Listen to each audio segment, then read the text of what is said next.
आज मैं राजा हरिश्चंद्र की कथा सुना रही हूँ। सत्यवादी राजा हरिश्चंद्र की कहानी सदियों से अनुकरणीय है। सत्य की चर्चा जब भी कही जाती है तो महाराजा हरिश्चंद्र का नाम जरूर लिया जाता है। इस कहानी को जरूर सुनें और प्लीज वीडियो को लाइक शेयर सब्सक्राइब कमेंट्स जरूर करें। कहते हैं कि राजा हरिश्चंद्र सत्य बोलने और वचन पालन के लिए मशहूर थे। उनकी प्रसिद्धि चारों तरफ फैली थी। ऋषि विश्वामित्र ने राजा हरिश्चंद्र की प्रसिद्धि सुनी। वे स्वयं इसकी परीक्षा करना चाहते थे।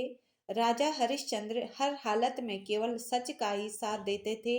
अपनी इस निष्ठा की वजह से कई बार उन्हें बड़ी बड़ी परेशानियों का भी सामना करना पड़ा, लेकिन फिर भी उन्होंने किसी भी हाल में सच का साथ नहीं छोड़ा।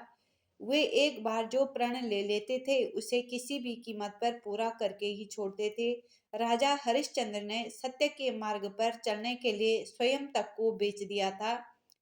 इनकी पत्नी का नाम तारामती था और पुत्र का नाम रोहिताश्र। ये दोनों भी धार्मिक चरित्र के थे। राजा हरिश्चंद्र ने यदि स्वप्न में भी बाग दान कर दिया यानी वचन दे दिया तो भी पीछे नहीं हटते थे। ऋषि विश्वामित्र की शक्ति से राजा हरिश्चंद्र ने सपना देखा। उन्होंने अपना सारा राजपाट विश्वामित्र को दान में दे दिया। अगले दिन जब विश्वामित्र उनके महल में आए तो उन्होंने विश्वामित्र को सारा हाल सुनाया और साथ ही अपना राज्य उन्हें सौंप दिया। जाते जाते विश्वामित्र ने राजा हरिश्चंद्र से दान उपरांत दक्षिणा में 500 स्वर्ण मुद्राओं की मांग की।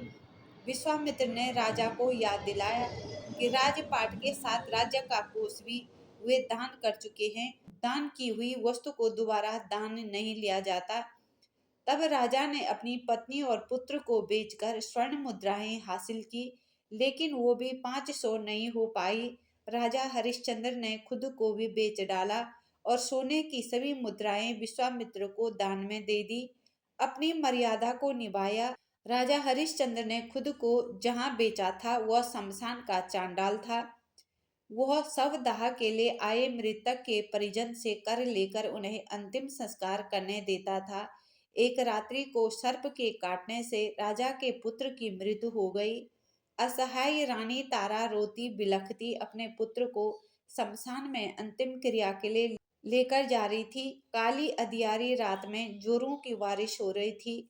बादल गरज रहे थे, बिजली चमक रही थी और अभागन माता अपने पुत्र के शव को अकेले शमशान लेकर पहुंची।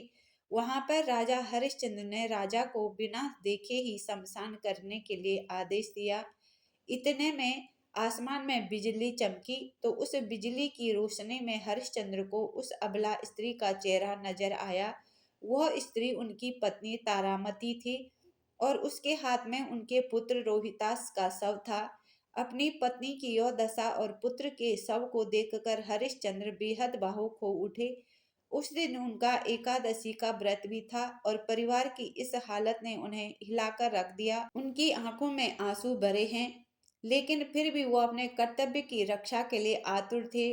भारी मन से उन्होंने अपनी पत्नी से कहा कि जिस सत्य की रक्षा के लिए उन्होंने अपना महल राजपाट कर त्याग दिया, स्वयं और अपने परिवार को बेच दिया, आज वह उसी सत्य की रक्षा की घड़ी है। राजा हरिश्चंद्र ने अपनी पत्नी से कहा कि तुम्हें शमशान में अपने पुत्र के अंतिम संस्कार के लिए निर्धारित कर देना ही होगा।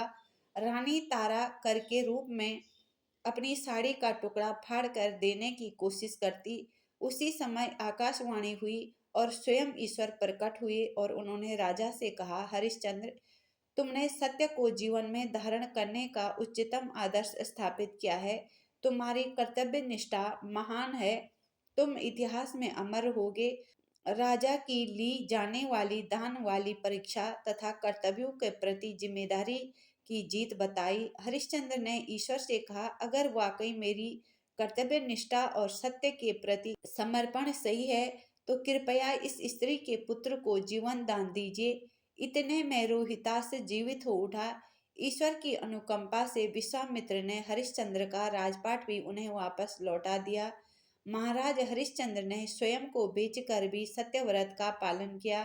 यह सत्य एवं धर्म के पालन का एक बेमिसाल उदाहरण है।